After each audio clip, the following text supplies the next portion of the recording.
Huh? What's this all about? Isn't that Ms. Hinkle's junk press? No, that's the junk press from my trawler.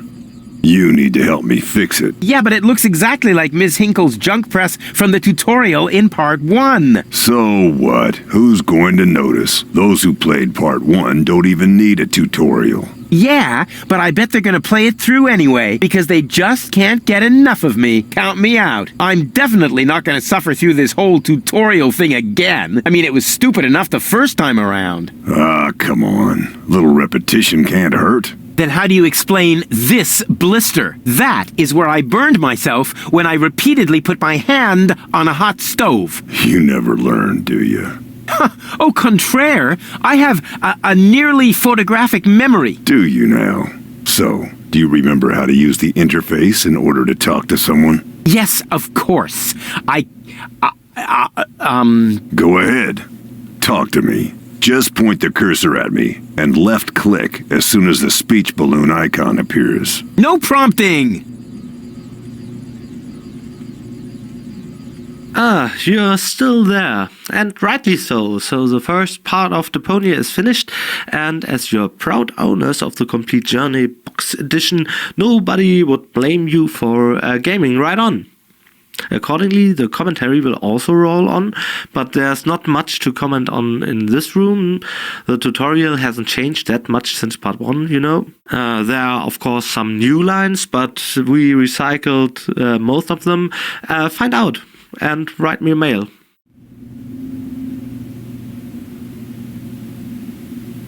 So this is the thing I'm supposed to fix. Right, but you need to be careful. Hey, being careful is for people who can't handle surprises. But in this case, the surprise would be the piston of the press, which, with all the force of an approaching steamroller, would crush your... Don't say it! You're spoiling my surprise! So this is the thing I'm supposed to fix. Right, but you need to be Hey, being... But in this case, the surprise would be the piston... Don't say it! You've forgotten. No, I haven't! Then why don't you just point the cursor... Will you stop yakking? You know, that would trigger some amusing dialogue. How exciting!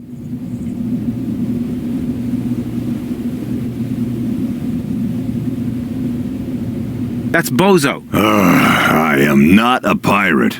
Just a simple junk dealer. Really? That's the first time I heard that. That's because you never listen to me. I also told you to talk to me, not to take a closer look at me. So what? Why would I take orders from a filthy pirate? Talk to Bozo. You don't have to say that aloud. Hey, who's talking to you? Hello there. You clicked on me. Yeah, and I regret it already. But you see, there's nothing left here that you could teach me. You don't even know, how to talk. But you just did that. You left-clicked when the speech balloon appeared on the cursor. Are you sure? Wasn't it perhaps the insanely handsome Rufus head icon? No, the speech balloon. The head icon is only used for eating, drinking, and putting on garments. Which really should happen more often. But now, let's come to the all-important question of... how to look at an object. But I already know that. I see. And how? I point at it with my mouse cursor and right-click when the eye icon appears. Nonsense! That's not an eye. It's a ping-pong ball. With a pupil? Yeah, it's loaded. Why would they use a loaded ping-pong ball as an icon for the action examine? I'm about to demonstrate that using the small object lying on the ground over there by pointing the cursor at it and right-clicking as soon as the ping-pong ball appears. I'm holding my breath.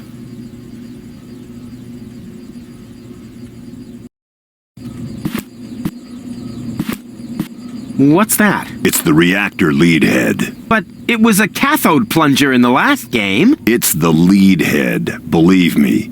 You need it to repair the press. And how exactly am I going to do that if I can't even pick the thing up? Sure you can pick it up.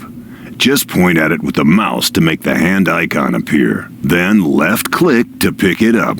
Oh no, this has to be easier.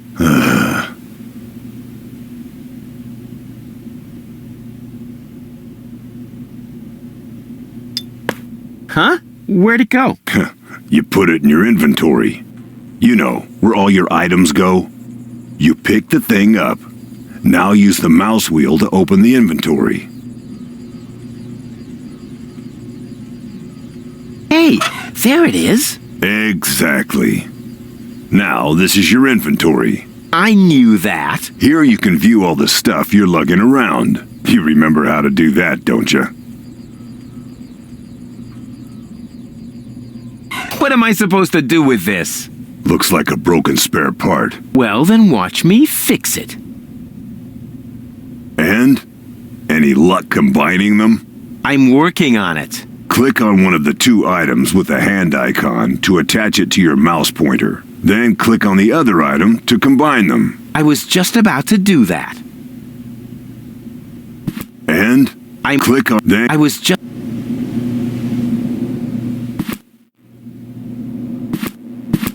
And? I should hope otherwise.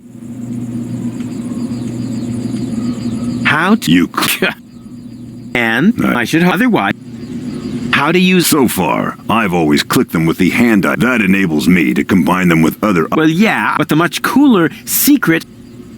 How to... I don't know. Yeah, if you want just... A real pro... But how would you know that? How... You... And... I'm... Click on... Then... I was... Huh. No idea. You might need it for the tutorial. Tutorial schmutorial.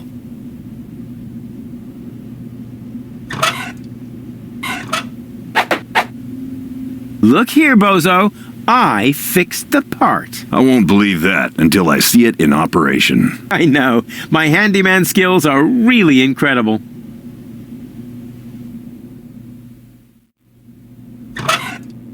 Look here, bozo. I won't believe... I know.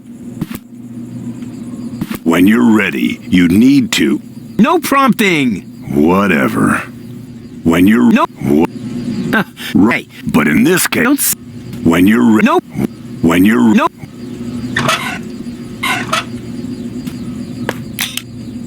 It fits. Next you need to... Hey, you don't have to spoon feed me. I'll manage the rest. Whatever. When you're ready... Hold. I think I can manage... Rufus, don't. You're standing right under the... Don't panic. You don't think I'd fall for the same feeble gag twice. So, what was that again? I pushed this button here, and then... Didn't look all that feeble to me. They came out of nowhere. With their cruisers, plasma weapons, and mechanical beards. Organized. They took our village by force. They left nothing behind but tears and devastation.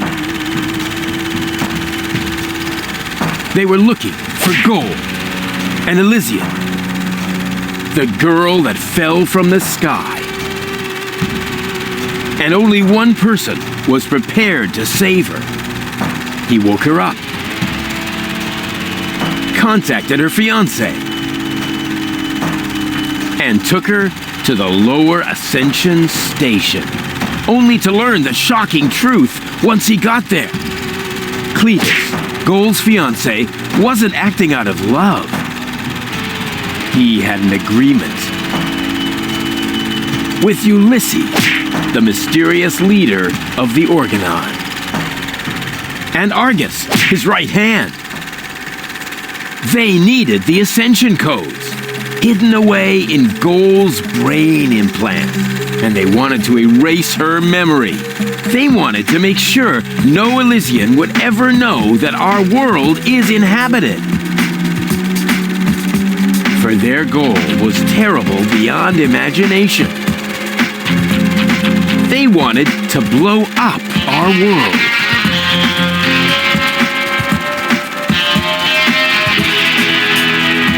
But they had failed to reckon with the One. He swapped the cartridges. And he restored Gold's memory so that she could bear the truth to Elysium. The name of of this one man, this selfless hero, was Rufus.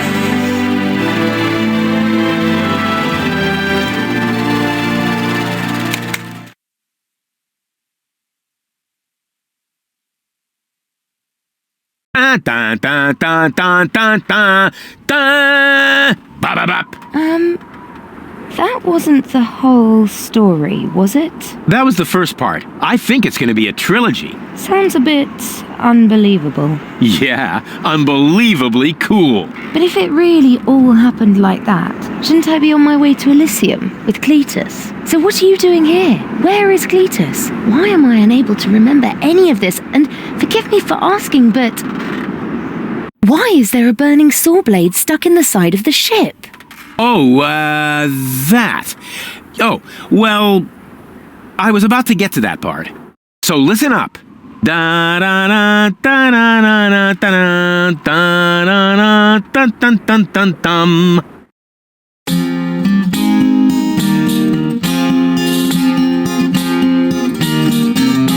You're being pathetic again about accurate bacteria in the fridge. It's getting boring, but packing bags due to dirty socks I threw to lampshades rim orders on Anadon's gone. Didn't I explicate it? Are you still not persuaded? There's cracks growing on your tympanic membrane. Remember Deponia, self-sacrifices, and gosh, now I have to start all over again. Start all over again.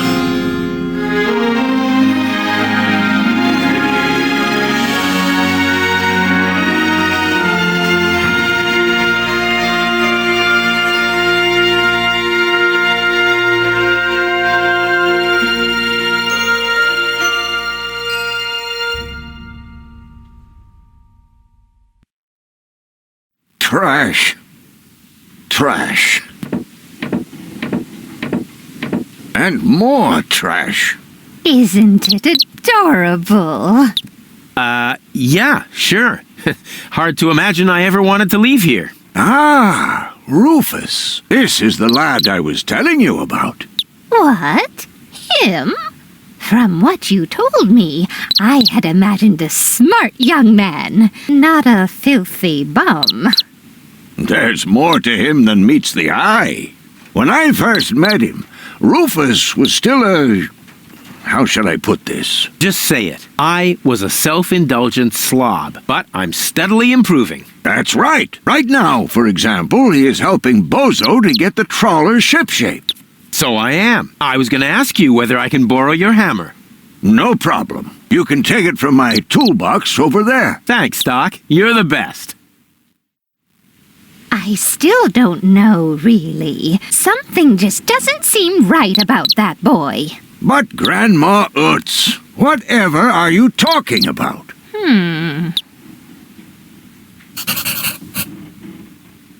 Yes, Rufus has become a better person, at least that's what Doc says, and that's a good opportunity for me to explain the structure of this vast and very complex introduction you've just seen.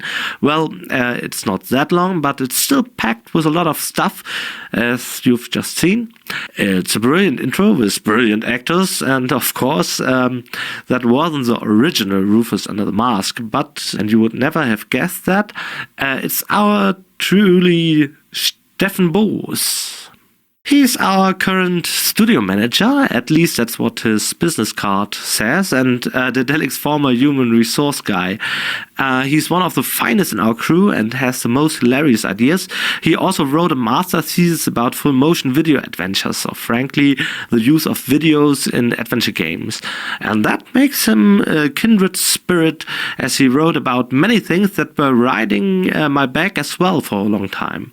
For example, that there must be a way, even nowadays, with our newest generation of games to reintegrate these videos into adventure gaming.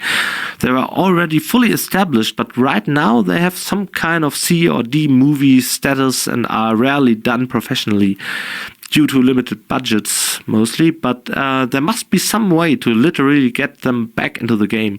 Anyway, we did some pioneer work here and brought back some full motion video into our adventure. It's not interactive, yet it's back in our cool intro here.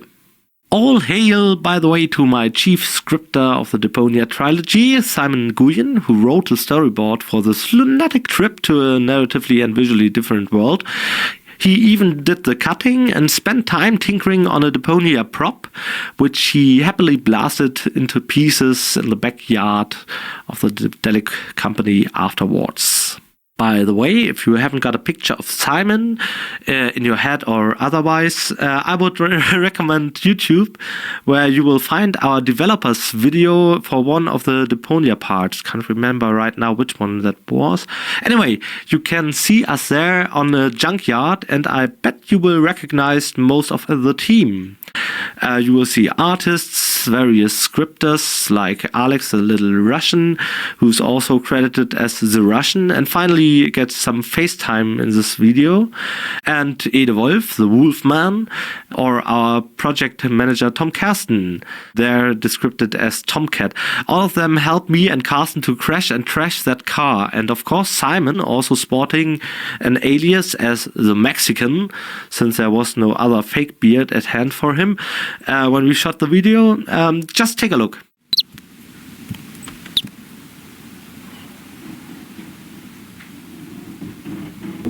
I just don't like it when people snoop around and invade my privacy. But Grandma, Rufus isn't a peeping Tom.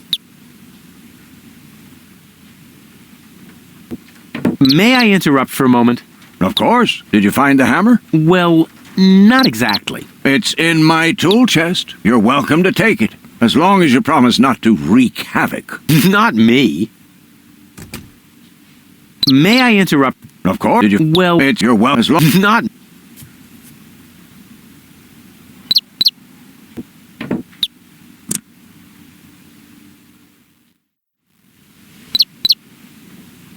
Aren't you worried he might steal something?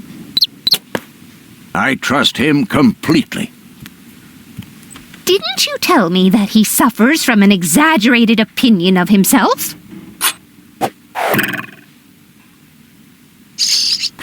Those days are over. Rufus has learned a lot. He is much more careful than before.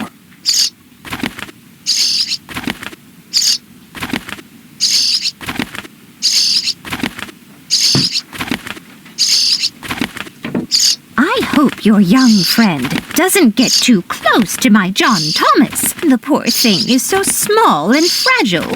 Don't worry. The Rufus I know loves animals. He wouldn't harm the pretty little head of your John Thomas. Rufus seems like a brutal thug to me. Rufus? Brutal?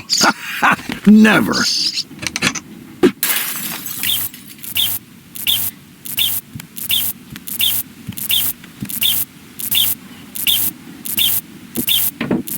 I just hope he doesn't turn my whole house upside down.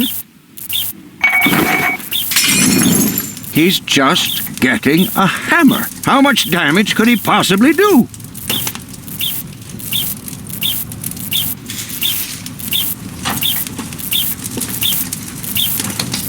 Can a person really change so much? It's very simple. Once burned, twice shy. And Rufus has burned his fingers more than once. He has learned. I would bet the house on it.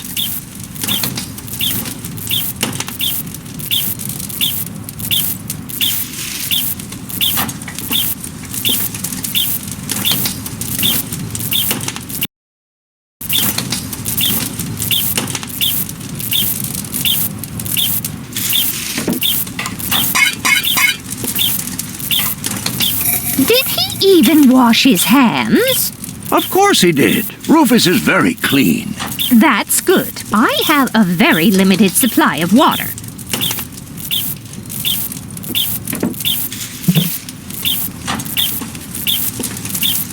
And you're sure he won't do anything to my John Thomas? 100%. All I'm saying is that he seems very clumsy. Your fears are completely groundless. Rufus has become very careful since his last adventure. May I interrupt? Of course. Did you find the... Well, It's in. You're welcome as long as... not...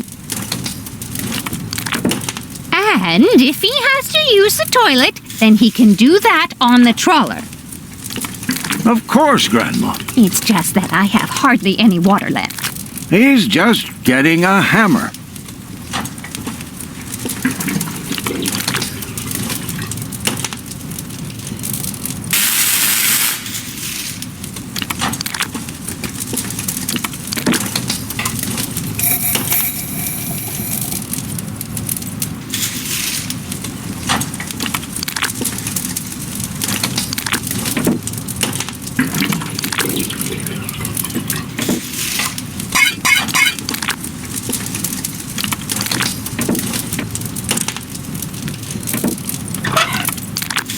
Well, I still have my doubts. That Rufus looks to me like an arsonist.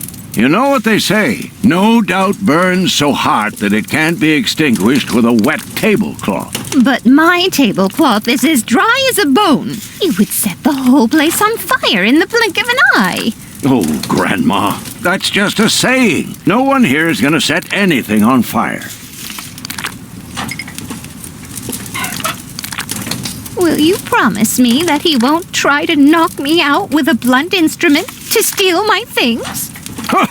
Not Rufus. When I met him, he may have been a bit crude and sometimes even disrespectful. But at heart, he's a very good boy. Well, Not when I'm... But at heart... if that's all true, then he must have turned himself around 180 degrees. That's how it is. As if someone installed a power inverter in him.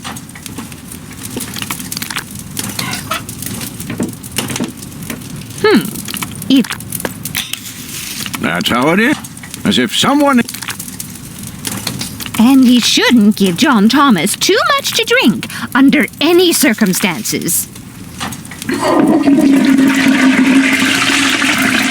Well, if that's all you're worried about, Something like that can kill a little bird. Rufus isn't going to drown your bird by accident. What if he... Believe me, those days...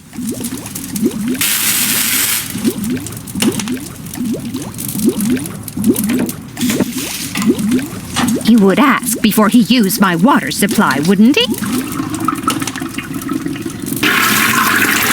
Absolutely. Good. Good. I have to get by on what I have until the end of the month.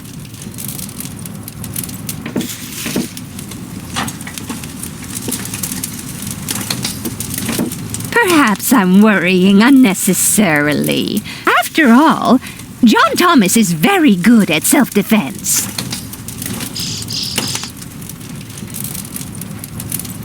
Oh, Grandma Utz, as if that would be at all necessary.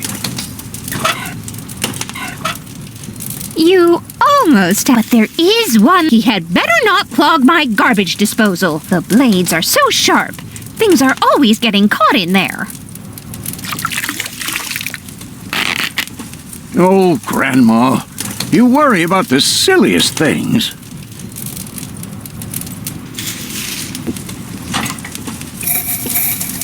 If you promise me that he will be careful, then everything is all right. Just as long as nothing happens to my John Thomas. Promise. Then I should apologize. I suppose your Rufus really must have improved. Well, that Rufus looks... You know, no... But he would say... Oh, that's no one...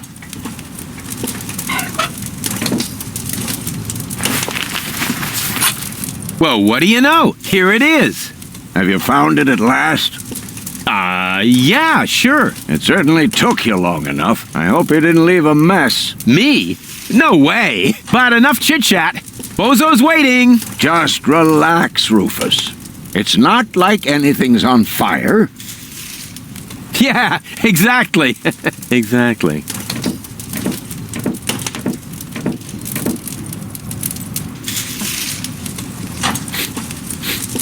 By the way, what's that funky smell?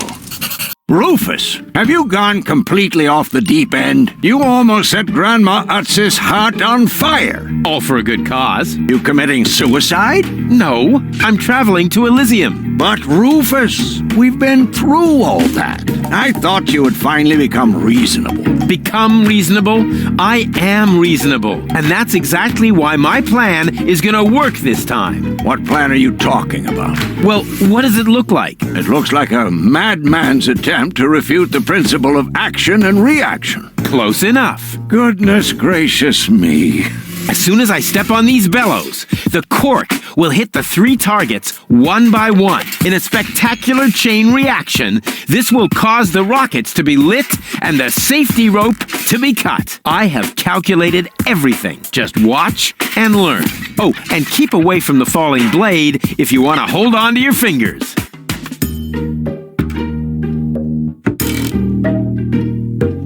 Finally, this is where the action begins. Rufus ain't got this hammer for nothing, and he definitely doesn't need it to fix Bozo's trawler. It is, of course, an essential part of his crazy Rube Goldberg machine, and that's his plan to get to Elysium. This is a good segue to my next question for Rufus himself. As a matter of fact, the set, especially this one, is a very loud place. This means all voice recording we did directly during the shot couldn't be used in the final version. It all had to be redubbed in the studio. This was the case for many scenes, but you have to re-record all that without any context, without the set to speak of. And that, of course, again means you only have the set in your head. You got the text you're supposed to say, but is it possible at all to recall what you did there or what you were supposed to be doing? Well, it's the same old song. I mean, what a hypocrite asking that question. He knows perfectly well I did a fantastic job. His eyes almost fell out. It was written all over his face. How on earth does Rufus do this? How does he pull that off? Okay, now I can tell you. This set was just my kind of place. It looked just like my first bedroom, in my first bachelor apartment. And that came to my mind because I was very upset back then. I was offended. I mean, today, I understand. When I had a visitor for the first time, you know what I'm talking about? And what did she say? She said, "Your bedroom looks like a scrap heap." I mean, what a shitty thing to say. Then again, there was some truth in those words. And, of course, it didn't violate fire protection requirements. That's why there are no more questions on this one. Moving on. No, absolutely not. Of course, I did violate noise prevention regulations, but you've already pointed that out.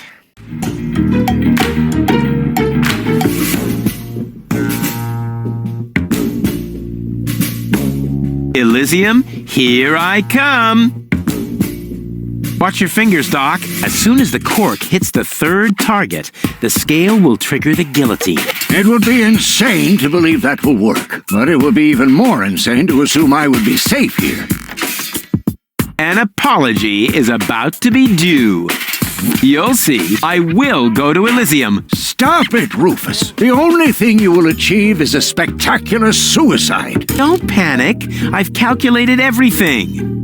You'll see. Don't panic. After the cork ricochets off the other 2 targets, it will hit exactly here. I've calculated everything precisely. How did you calculate that? Well, the way you calculate things. You lie down for a while, and these mathematical formulas come to you in your sleep. The first target opens the gas tap on the Bunsen burner, which then lights the fuse. Isn't it more probable that the cork will simply knock over the Bunsen burner? My design is based on science, not some nebulous probabilities. The calculation of probabilities is an integral component of all sciences. For you, maybe. My science is based on hearsay and inner conviction. The first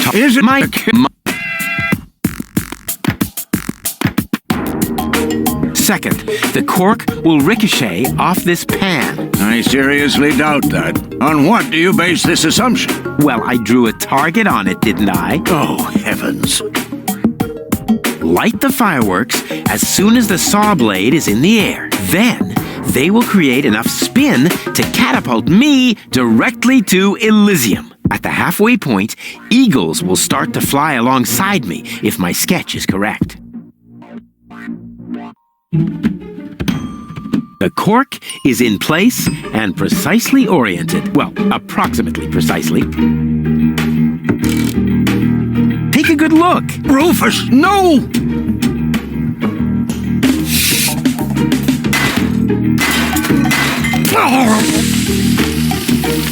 Doc. Uh-oh. Doc, that's not a good place for a nap. The Bunsen burner could boil away the water in the vase any minute. And when the scales pan goes up, it will trigger the guillotine. The fuse is already lit. Doc, are you listening? Wake up! Oh, what a bummer. Save Doc or go to Elysium. Save Doc or go to Elysium. Darn it. What do I do? What do I do? What do I do?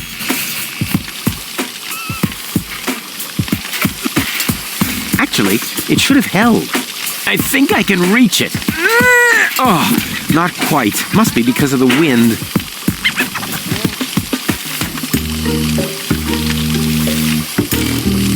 I think there's a gas leak. Unfortunately, I don't have a match to test it. Nope, my breath isn't enough to blow the gas into the flame. Too bad. That would be a cool party trick. The Bunsen burner is bringing the water to a boil. I have to hurry, otherwise the scale will trigger the guillotine. The Bunsen burner is bringing the... Save Doc. Save... Huh.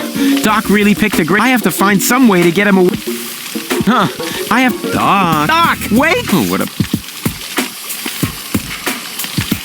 And... Oof! Perfect body control, as always. Maybe I can scratch a little black powder out of there. That shouldn't affect the flight characteristics of the saw blade, should it? That tickles. With the right momentum, I could catapult the black powder into the air intake of the bellows. Easy and totally realistic. If the black powder reaches the flames, it could ignite the gas. And then, there's bound to be an interesting chain reaction whose outcome is very difficult to predict. What am I waiting for? Oh, it worked! I saved Doc!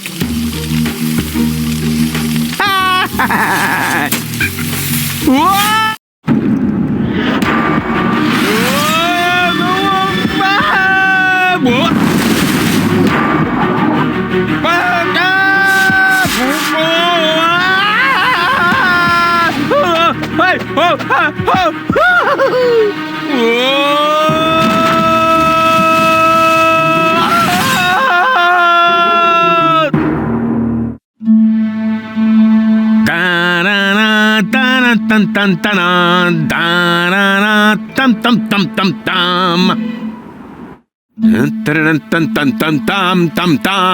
Rufus! Rufus! Huh?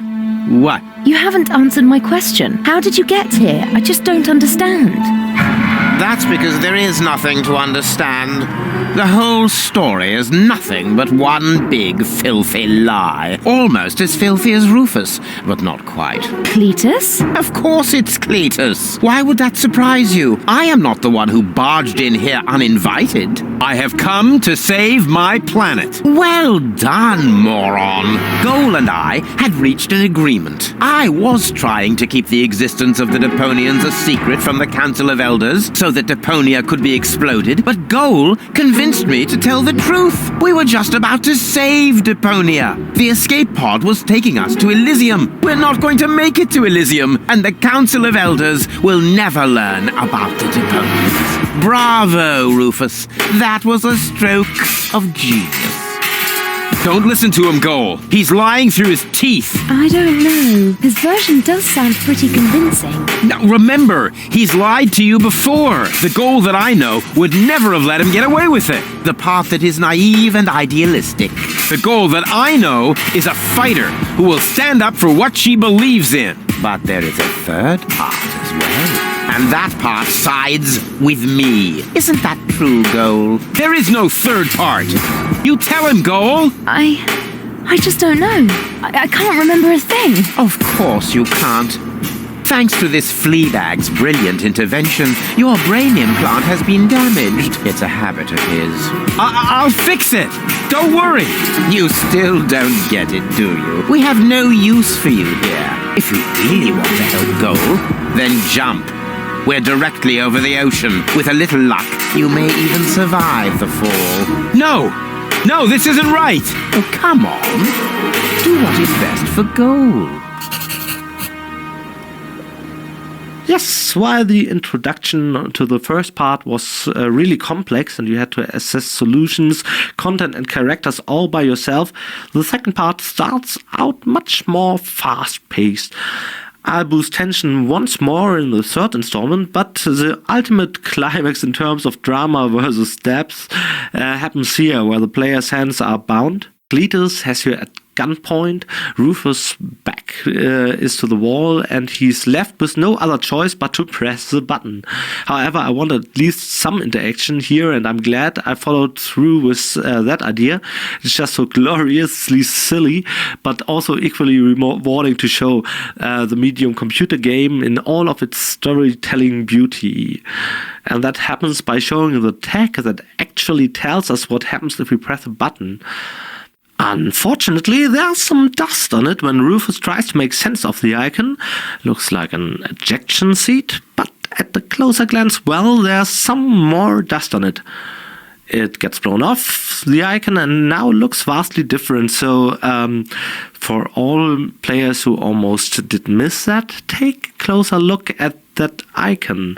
What Rufus' mind does to him there is pure gold. It's also quite nice how I manipulate the player's expectations there.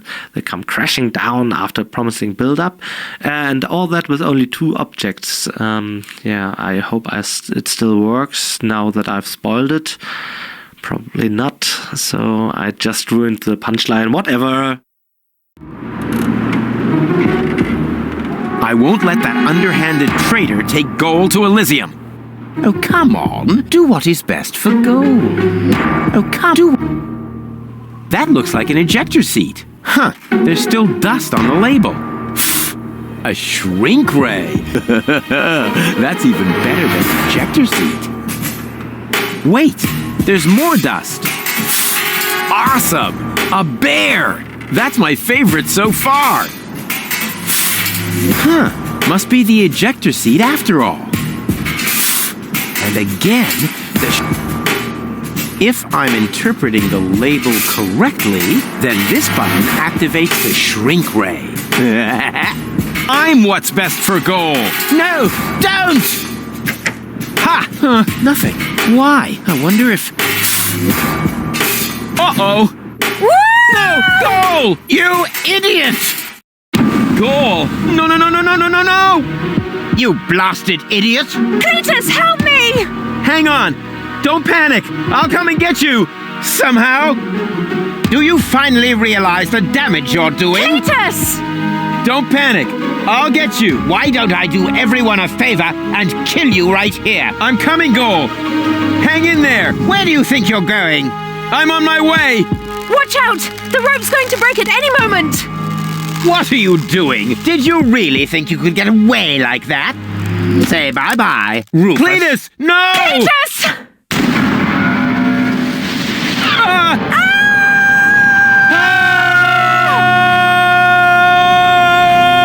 Oh dear, what have I done?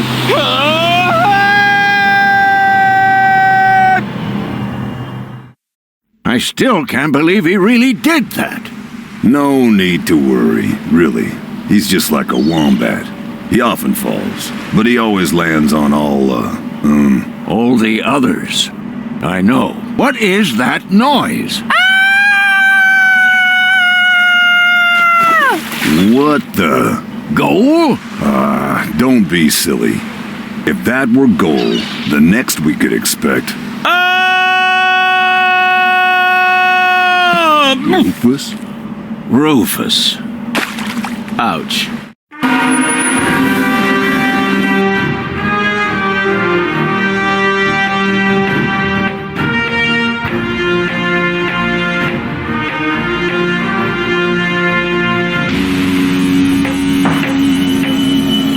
Everything's ready for detonation, Bailiff. Acknowledged, Chief Blaster. Anything else? Are there no new instructions? We could start the countdown now.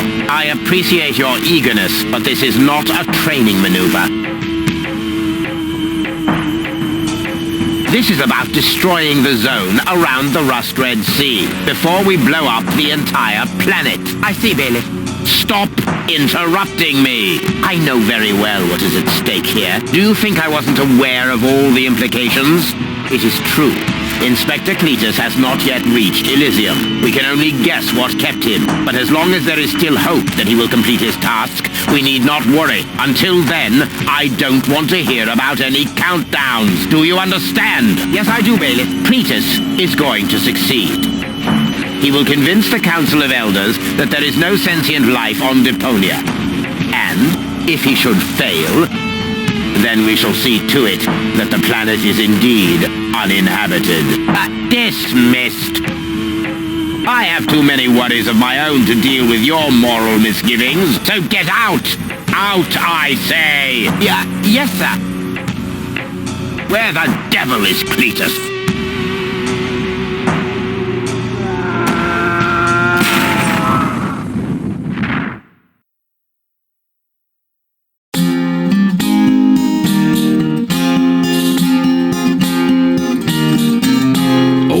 Most epic tales feature cruel depictions of saw blades crushed into cable-boat walls. The attempt, though a blunt stunt, affected goals and planned, which surely can't be blamed on Rufus at all.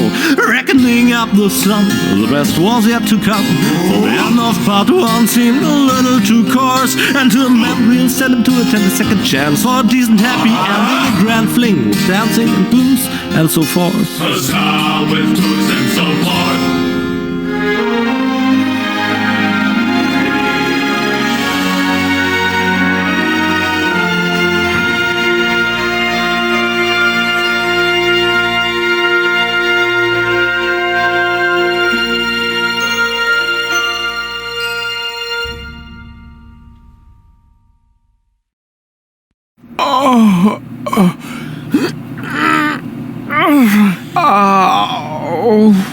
I think I ought to fire my chiropractor. Doc? Huh. We seem to have docked. But where is everybody? Huh. A note from Bozo, that old pirate.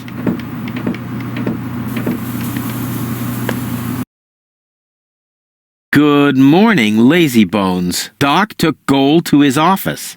Huh. Finally someone who uses his brain. She wasn't feeling all that well, yada yada yada, blood from her ears, blah blah blah. You can find me in the tavern. Tavern? Now that sounds promising. Huh, there's something else. Don't forget to go and see Doc. He needs your help. Why can't they ever manage without me? Now, this room seems familiar, doesn't it? We know it from the first part. It's the bridge of Bozo's trawler. We just docked at the floating black market, so what else is there I didn't already tell you about this room? Maybe... yes, there's something. I scripted the intro cutscene myself here. That was great fun. One of the last steps we take is actually staging our scenes. Speaking in terms of order, the whole game is first scripted with dummies and placeholders. At that point, we haven't created all the visuals. Then we add the backgrounds, and after that, we animate the characters corresponding to the backgrounds. So basically, we let them do all the special actions they have to perform with in certain scenes. That's a crapload of work if you have to do it all by frame instead of just telling the character to do this or that, like you can simply do it in 3D games.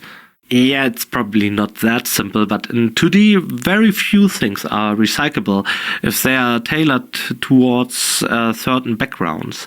And thus we end up with a huge pile of special animations we can't use again. There are multi-purpose animations though, things we can use again, that are directly linked to the characters, facial expressions, or things like the morning stretch routine. That one is, for example, from an idle animation.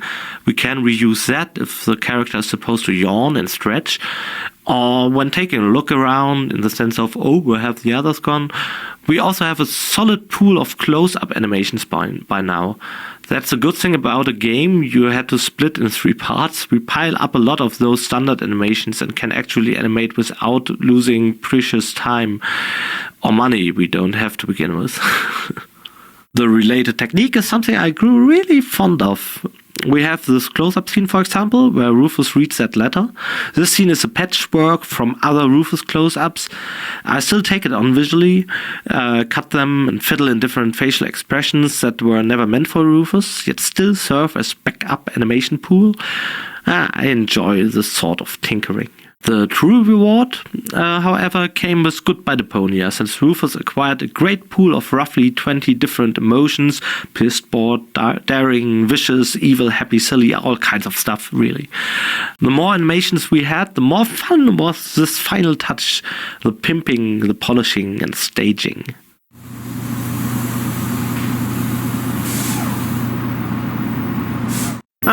The floating black market is in the middle of the rust-red sea, far from the cruiser routes of the Orgonon. That's good.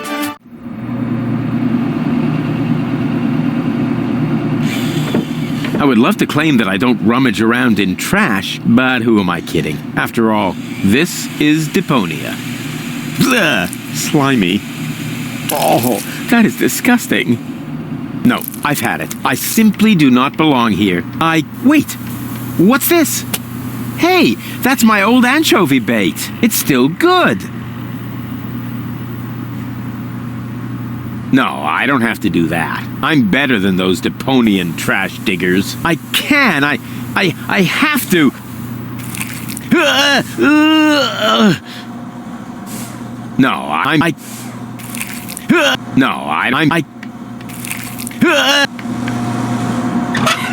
It's still good.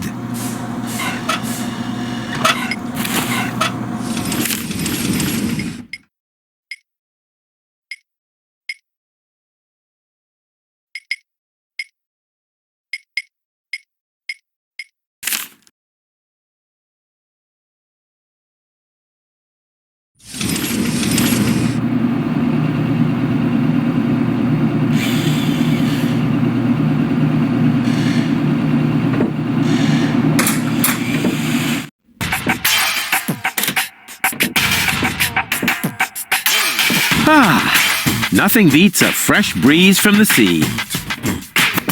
The smell of freedom and adventure. And tar and toxic chemicals. And Tony's mother? Shh! You're scaring the fish. Rotten fish. Close enough. But this native presents a welcome opportunity to make use of my cosmopolitan tactfulness and my linguistic skills. Me, Rufus, where I find lab belong to Doc. Are you talking to me, ape man? We put maps up for people like you. Ah, you mean heroes passing through? I mean people we prefer not to talk to.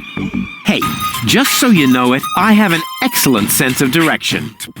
I don't need your stinking maps. So what you looking at it for? I'm not looking. I'm just shooting it a contemptuous glance. Doc's office is in the industrial park. But where's the tavern? Ah, well, who cares? I guess I'll go see Doc first then. I love minigames, but this isn't a minigame. Actually, it's just a map. What I'm trying to say is I like maps. So, that kind of local maps helping you to travel to certain areas of the game. On the backside, you can't just explore or walk to that area yourself. The good thing about the floating black market is that you actually walk to each of its areas without using the map. But if you want that shortcut, however, you're free to use it, as walking from area to area takes quite long. So we decided to spread these maps all over town, since we wanted to provide some waypoints for players who would get lost otherwise. To prevent him from that, we created that local map and the first couple of waypoints to get right into the action.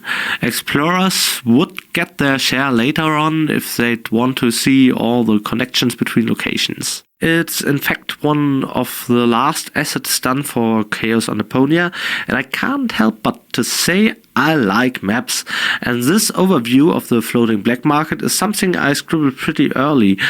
The more proud I am that it found its way into the game eventually. It would be a terrible waste if that didn't happen after all. First, can't have the old coot grabbing all the... I can look around the town. First, can't have the... First, can't... Oh, the things you have to do to design a game. In this case, it's installing pipes.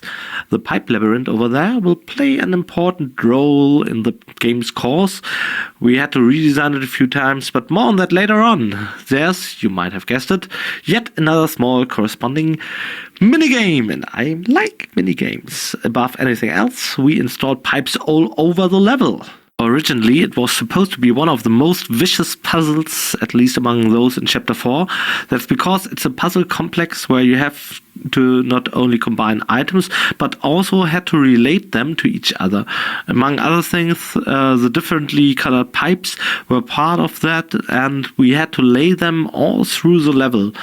Jeez, this puzzle was literally all over the place until we figured out a satisfying mechanic. That was another great collaboration with Bade, our head of game design, who kept bugging me, "That's too complicated, Pokey. People just won't get it." But eventually we polished it and got differently colored pipes as a result. Down there it's actually brassy and not so different to the pipes you see there after all. Maybe I should have talked about this in another screen. What else can I tell you about the screen? Probably that there's a pretty old scribble done by Micha from the time before he found the actually Deponia style. It was among the first buildings he sketched for the floating black market, and that was in fact Doc's houseboat. You can't really tell from this angle that it's a houseboat. From the other direction it's probably more obvious, but the form was pretty similar in Micha's sketch. Nah, not really. Yeah, well, turns out I got nothing on this after all.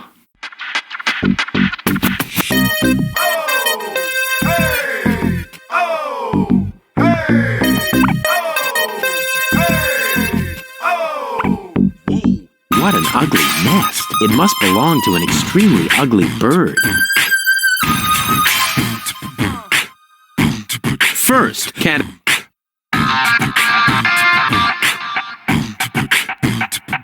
So much wonderful potential for a festive, all-consuming fire. So...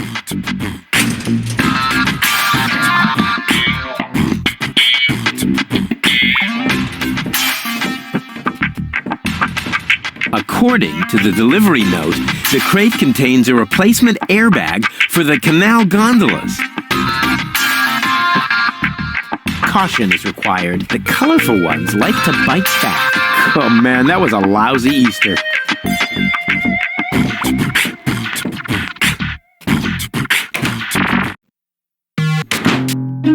Doc's workshop. Probably a good opportunity to try to explain how I think video games as narrative media can do things other non-interactive media like film or books can't achieve quite as well. Especially this scene where we have Clever Bite blocking the entrance to Doc's workshop is a good example of congruity between the external conflict of a guard dog and the inner conflicts that Rufus has to face. It shows his inability to acknowledge acknowledge the superiority of this highly intelligent and technological, sophisticated robot dog, which leads to him going through far more trouble than he'd actually have to. Okay, look, I'm like an actress, right? I play every scene as you'd expect me to, and nobody would ever know what goes on inside me. Nobody will ever figure that out. My cousin didn't, my geography teacher didn't, my parole officer didn't, and neither did those 3 shrinks and my various exes. Nobody ever managed. Nobody. Because I've got a serious poker face. And what I did there, in that scene, those inner conflicts, this congruity pressure, that's all just an act. But it's so well acted, in fact, that everybody thinks they figured out what, But nope, just give up, people. You will never know. Especially not you, Pokey. All right. But there's another thing about Cleverbite. It's actually a little amicable nod towards a friend of mine, a programmer, highly talented computer nerd from a circle of friends where it was etiquette to have as many pseudonyms as possible, programmer street names, so to speak. By the time now, they relax a little bit about that, I reckon. But I stumbled across that habit they had developed at some point in their use, and I thought it's pretty funny that his name in the scene was Cleverbite. It was so funny, actually, that I just adapted it into the game right away, and for a robot dog, it was especially fitting, Cleverbite. Yeah, I got it. Who needs something like that? You can feel it when the electricity flows.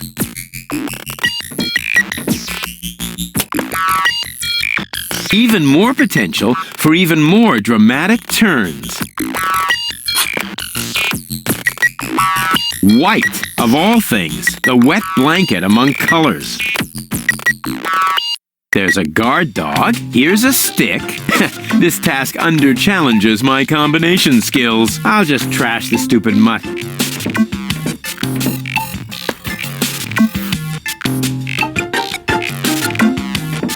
And what now? What do you think? I have to get to Doc. Not a chance. I can't let anyone past. Oh, you can let me. I'm accredited. You don't mean accredited, do you? I would know about that. I don't care what you know or don't know. I'm not going to let some wind-up flea circus get in my way. And I'm certainly not going to let you correct me. No way. Far be it from me to correct you, sir. Unless, of course, you consider a bitten calf a correction. Huh? What do you mean? Oh, okay. I'll put this so that even you understand it. Oh, why didn't you say so?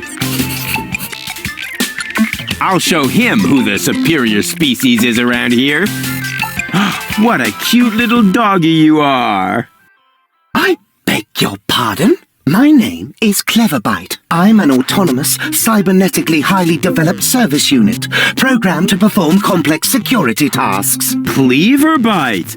Oh, such an amusing name for a robo-dog. I will not suffer such indignities. Through the neuronal connection of computer circuits with organic cerebral matter, I am capable of processing more than 3,000 floating point operations per second. Can you sit up and beg? Perhaps not, but I could sit up and grab something until you beg me to let go. You know, you've got quite an attitude for a cyber whatever mongrel, but I'm pretty sure that your bark is worse than your bite. Do you hear me barking then? I don't know. All I can hear is me, nerdy ramblings, me. I'll ask Doc to make you a cyber muzzle. To do that, you would need to get past me, right?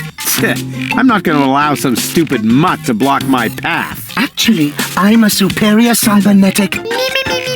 Superior, me. Let me show you who is superior here.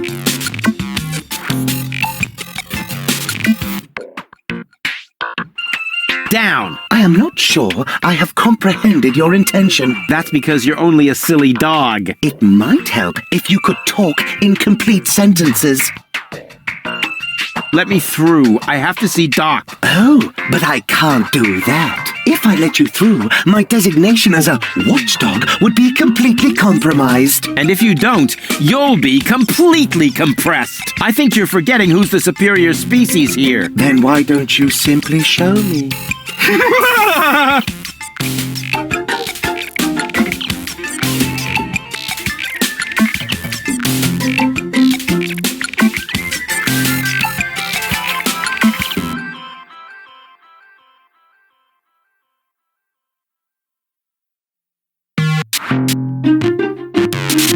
Will you please let me in? That sounds better already, but I didn't quite get the third word you said. Please, Talk directly into the audio interface. if you insist. Please, please, please, please! Stop it! Oh, please, stop! You're overloading my circuits!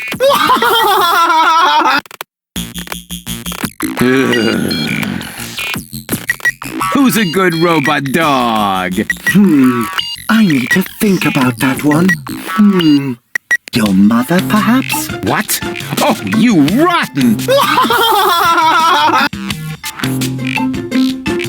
Down, boy! Bravo! With a little more effort, you might indeed be capable of forming an entire sentence. Ha! Piece of cake. I hereby demand that you perform the act of down. Good boy. But I'm still not sure what you're really trying to tell me. Well, down, down, see? Like this.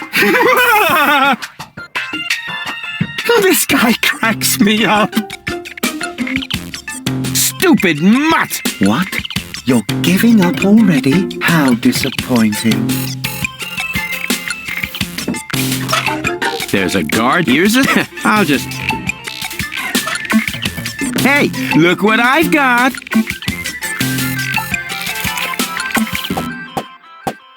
And now, be a good dog and fetch the stick. What's wrong? Fetch the stick. Or are you too stupid? Yes, exactly. That's it. Fetch that stick. No. You go fetch that stick now. Attaboy. If you're so fond of that stick, why don't you go get it yourself? And if you're a good boy, I might even let you pass.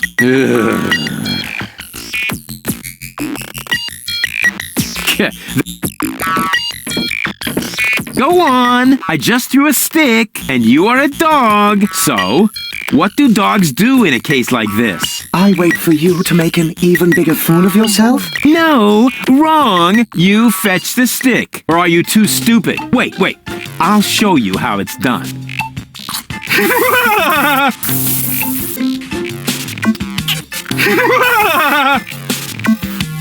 Oh, boy. You didn't really just do that, did you? I can't take it anymore. Who needs something you can...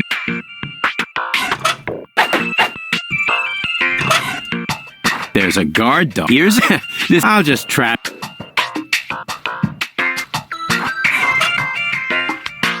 Something seems to be wrong. It flickers constantly. Maybe the fixture's loose. Decapo! Decapo! Black would be best. With flame. And maybe a drag.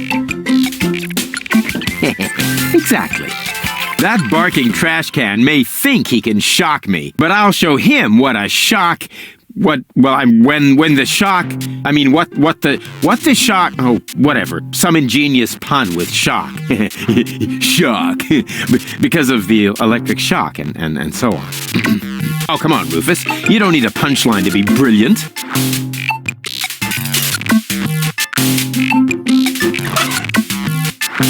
There's a guard. Here's... I'll just...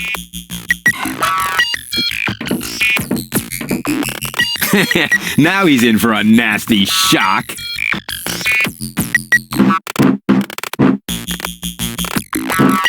Hey, what's wrong? Are you giving up? Yes, you were right. This stick business is just too much for me. You stupid muddy cur. Here, like this. You put the stick in your mouth.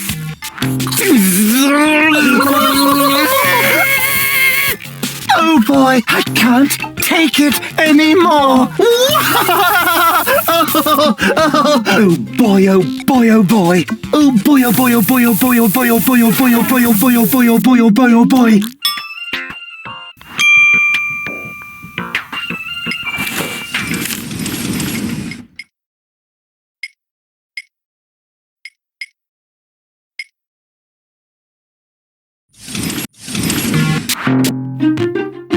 And now we're on the way to Doc's lab, or if you click this later, we are leaving Doc's lab, or maybe you're on your way back in, don't know. This is more of a gangway screen, a little space in between with a very parallel construction. This doesn't seem to carry any significance right now, but later on the screen will lead to my, and I don't say that lightly, I say it often, but never lightly, favorite screen in Chaos on Deponia. There will be, naturally, great chaos.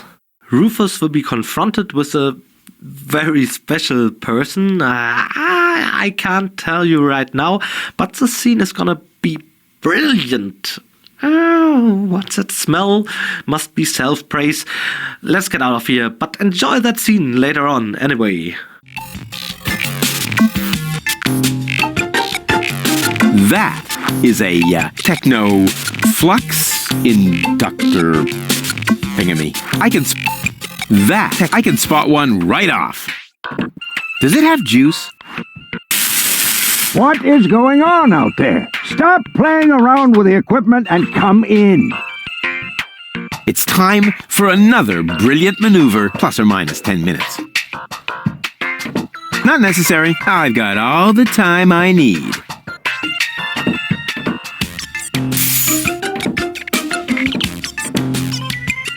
Hey, Doc. Rufus.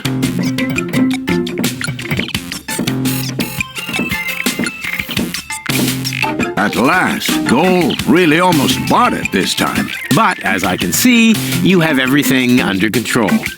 I'll go look for Bozo then. He mentioned a tavern. Her implant has been badly damaged.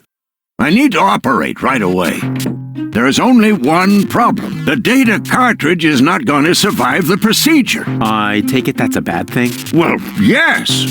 Her entire mind is stored on the thing. Her memory, her character. The ascension codes. I can save the data, but I need a bunch of empty cartridges. And these cartridges are hard to obtain? Not really. This is the floating black market, after all. There's nothing you can't get here. And brain implants are currently all the rage. I installed another one just the other day. You will find the cartridges in the gadget shop. What? Why me? Because I need to get ready for the surgery. And I need to familiarize myself with the local circumstances. Bozo said something about a tavern? Rufus. All right. So I get those cartridges in the gadget shop? It's right by the harbor, outside the city gate. Just have them charged to my account, but make very sure that you get the good cartridges. The cheap ones are bound to cause problems. Oh, it's your money.